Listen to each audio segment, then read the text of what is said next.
हाय, मैं हूं दानियाल और स्वागत है आपका हमारे YouTube चैनल जिसका नाम है क्वांटम डीएनए विद एनटीएसएसपी में।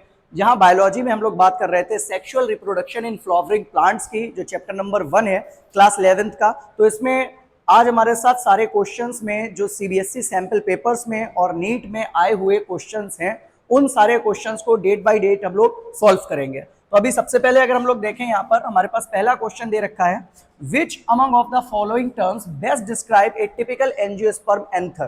किसी एक एंजियोस्पर्म के एंथर को डिस्क्राइब करने के लिए सही टर्म क्या है। सबसे पहले इधर हम लोग देख लें एंजियोस्पर्म का एंथर तो इस शेप का होता है, यही तो एंथर होता है ना हमारा। और एंथर जो है भाई, वो हम लोग ने पढ़ा है क्या होता है, मेल रिप्रोडक्टिव पार्ट होता है किसी भी फ्लावर का। तो अगर इसका हम लोग सेक्शन काटें, इस तरीके से इसको कट करके देखें, तो ये हमें इस तरीके से स्ट्रक्चर में इसका दिखाई देता है, जिसमें सारे माइक्रोस्पोरेंजिया प्रेजेंट होते हैं। तो अभी अगर हम लोग देखें कि हमारा जो एंथर है वो कैसा है, एंथर के अंदर यहाँ पर आप देखें ये कितने थीका है, 2 थीका है, मतलब एंथर हमारा डाईथीकस है। एंथर कैसा है हमारा, डाईथीकस है, 2 थीका है। उस डाईथीकस के साथ साथ अगर आप देखो इसके अंदर 2 लोब दिखाई दे रहे हैं, ये देखिए एक लोब, दूसरा लोब, 2 लोब दिखाई दे रहे हैं। तो डाईथीकस है, साथ ही साथ बाई लोब्ड भी है। और उसके साथ ही साथ अगर यहाँ पर आप देखें, ये हमारी कौन है, ये है माइक्रो स्पोरेंजिया। माइक्रोस्पोरेंजिया कितनी है, 1 2 3 4। तो 4 माइक्रोस्पोरेंजिया होने की वजह से ये कैसा है, टेट्रा स्पोरेंजिएट है।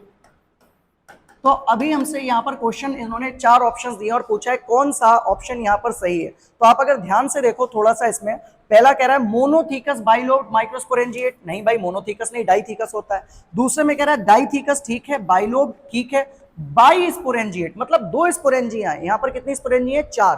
तो ये तो हमारा गलत हो गया। डाईथीकस चाहिए, ट्राइलोब 3 लोब का कह रहा है भाई, 3 लोब नहीं 2 लोब्स होते हैं। देखिए दिख रहे हैं हम लोग को साफ साफ, यहाँ पर 2 लोब्स प्रेजेंट है, तो ये भी गलत हो गया। लास्ट ऑप्शन में कह रहा है डाईथीकस बाइलोब्ड और टेट्रास्पोरेंजिएट। टेट्रास्पोरेंजिएट मतलब 4 माइक्रोस्पोरेंजिया प्रेजेंट है, तो ये 4th वाला ऑप्शन हमारा सही होगा। इस टाइप से आपको क्वेश्चन मिलेंगे और ये सीबीएसई सैंपल पेपर में आया हुआ क्वेश्चन है।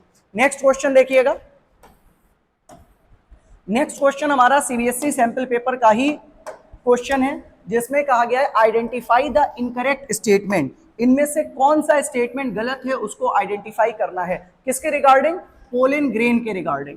तो इधर यहां पर देखिएगा, पहला है intine layer of pollen grain is thin. Intine layer pollen grain की क्या होती है, अगर आप यहां पर थोड़ा सा ध्यान दें, किसी भी पोलन ग्रेन के अंदर एक इनरमोस्ट लेयर होती है जिसको इंटाइन कहते हैं, और एक बाहर की लेयर होती है जिसको हम लोग एक्साइन कहते हैं। ये हो गई हमारी एक्साइन, और ये ब्लू येलो वाली हमारी कौन सी हो गई, ये हो गई हमारी इंटाइन।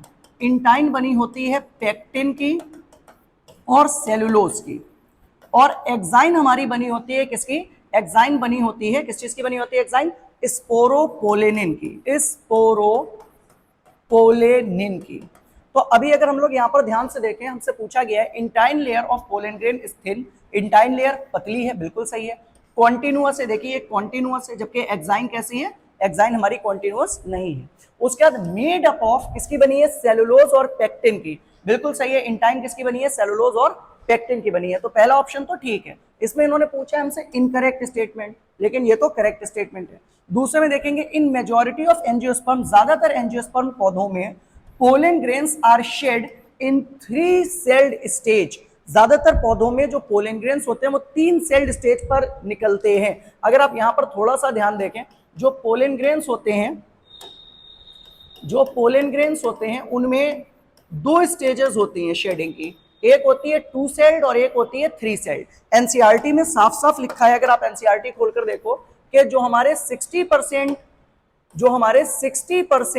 प्लांट्स हैं उनमें 22 सेल्ड होते हैं, 2 सेल्स में पोलन ग्रेन्स शेड होते हैं, 2 जनरेटिव सेल होती हैं, और 40% में जो होते हैं वो हमारे 3 सेल्ड कंडीशन होती है। यहां पर कह रहे हैं मेजॉरिटी ऑफ एंजियोस्पर्म में पोलन ग्रेन्स शेड जो हो रहे हैं वो 3 सेल्ड स्टेज में हो रहे हैं, तो ये तो बात गलत है ना। मेजॉरिटी में तो 22 सेल्ड स्ट्रक्चर है, 2 सेल्ड होते हैं, तो ये वाला स्टेटमेंट हमारा कैसा है, इनकरेक्ट है। ये कैसा है, इनकरेक्ट है। और यही चीज हमसे पूछी गई थी कि कोई इनकरेक्ट निकालिए, तो इसी पर हम लोग क्या करेंगे, ये टिक लगा देंगे। क्या हो रहा है भाई इसका, आओ, यही हमारा सही ऑप्शन हो जाएगा। लास्ट में कह रहा है a small spindle shape generative cell floats in cytoplasm of large vegetative cell. ये बात सही है। यहां पर आप अगर देखें पोलन ग्रेन को, पोलन ग्रेन के अंदर एक बड़ी सेल बन जाती है जिसको हम लोग कहते हैं वेजिटेटिव सेल, और उसी के साथ में एक छोटी सेल बनती है जिसको हम लोग कहते हैं जेनरेटिव सेल। तो ये तो ऑप्शन ठीक है, करेक्ट स्टेटमेंट है।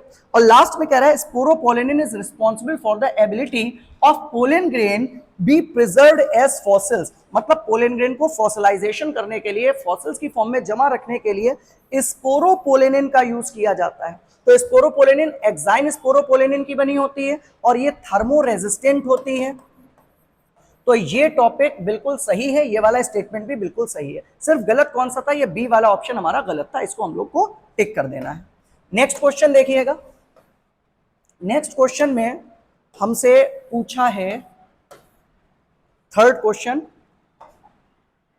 सीबीएसई सैंपल पेपर का ही है। The pollen viability which among of the following members of following families. बहुत बढ़िया क्वेश्चन है, बहुत इंपॉर्टेंट क्वेश्चन है ये, टिक्का मार लो भाई इस पे, बहुत बार आया हुआ है और एनसीईआरटी की पूरी लाइन इससे पूछी जाएगी। कह रहा है किस फैमिली के मेंबर्स हैं जो बहुत लंबे टाइम तक जिनमें वायबिलिटी नहीं होती, does not last for months, जिनकी पोलन वायबिलिटी बहुत लंबे टाइम तक नहीं होती। अगर आप एनसीईआरटी को ओपन करें तो एनसीईआरटी पेज नंबर 27 पर आपको एक स्टेटमेंट मिल जाएगा, चेक कर लीजिए। न्यू एनसीईआरटी पेज नंबर 27 पर आपको एक स्टेटमेंट मिलेगा जहां पर लिखा होगा राइस एंड व्हीट। हालांकि फैमिली की बात उसने नहीं कही है, उसने कहा है राइस एंड व्हीट, इनकी जो वायबिलिटी होती है वो सिर्फ फ्यू मिनट्स की होती है, कुछ मिनट्स के लिए ही इनकी वायबिलिटी होती है राइस और व्हीट की। तो अगर आप ध्यान से देखो, राइस और व्हीट कौन सी फैमिली से बिलोंग करते हैं? फैमिली होती है इनकी पोएसी। हालांकि पोएसी फैमिली नया नाम है, पुराना नाम इसी फैमिली का क्या था, जल्दी से बताओ क्या नाम था पुराना नेम? इसका पुराना नाम था ग्रेमिनी, जिसको चेंज करके बाद में पोएसी कर दिया। तो अगर आपको ये ऑप्शन पोएसी मिल जाए या ग्रेमिनी मिल जाए, या हो सकता है एग्जामिनर आपसे डायरेक्टली राइस और व्हीट के नाम से पूछ ले, तो आप इस पर टिक लगा सकते हैं। इसी के साथ साथ हो सकता है वो शुगर केन का नाम भी दे दे। तो यहाँ पर कौन सा ऑप्शन सही रहेगा? ये साफ साफ दिख रहा है, पोएसी फैमिली पर टिक करा देंगे। इसके अलावा अगर ग्रेमिनी होता तो उस पर भी हम लोग टिक मार्क करते हैं। नेक्स्ट क्वेश्चन अगर हम लोग देखें, नेक्स्ट क्वेश्चन हमारा कौन सा है?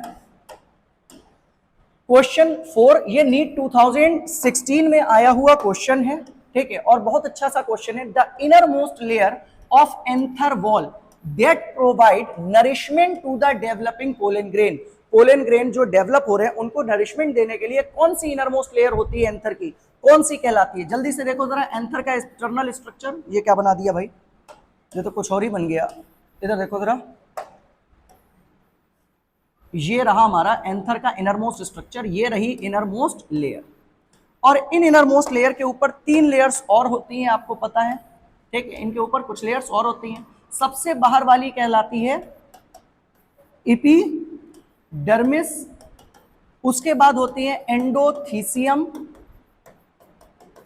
इसके अंदर होती है मिडिल लेयर,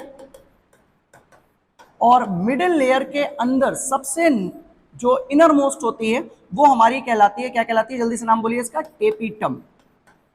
और टेपिटम के पास ही यहां पर हमारे डेवलपिंग माइक्रोस्पोर्स होते हैं जो यहां से नरिशमेंट लेते हैं। तो नरिशमेंट देने का काम किसका है? टेपिटम का। सही ऑप्शन कौन सा मिल रहा है हमें? टेपिटम। सीधे सीधे टिक मार्क देंगे। नेक्स्ट क्वेश्चन अगर हम लोग देखें यहां से, ये क्वेश्चन सीबीएसई 2019 का आया हुआ है। तो सीबीएसई 2019 का जो क्वेश्चन है इसमें हम लोग से कुछ चीजें पूछी गई हैं। क्या क्या पूछा है देखिए, the reason of attachment of the ovule, मस्त क्वेश्चन है भाई, जहां से ओव्यूल जुड़ता है बॉडी से फ्यूनिकल के साथ, उसको क्या कहते हैं? पहले तो आप स्ट्रक्चर देख लो, ओव्यूल का स्ट्रक्चर देखो। ये हमारा कोई मैच्योर ओव्यूल है, ये स्ट्रक्चर किस चीज का है? किसी मैच्योर ओव्यूल का। ये क्या पार्ट क्या कहलाता है? ये पार्ट कहलाता है हमारा फ्यूनिकल। उसके बाद ये जो ओपनिंग होती है क्या होती है? माइक्रोपाइल। माइक्रोपाइल के ठीक पीछे वाला पोर्शन क्या होता है? चला जा, आओ बहुत दूर चला जा, यहां मत रुकना। तो माइक्रोपाइल ऊपर कौन है? चला जा। और इधर साइड वाली वॉल्स क्या कहलाती हैं? इंटेग्यूमेंट्स।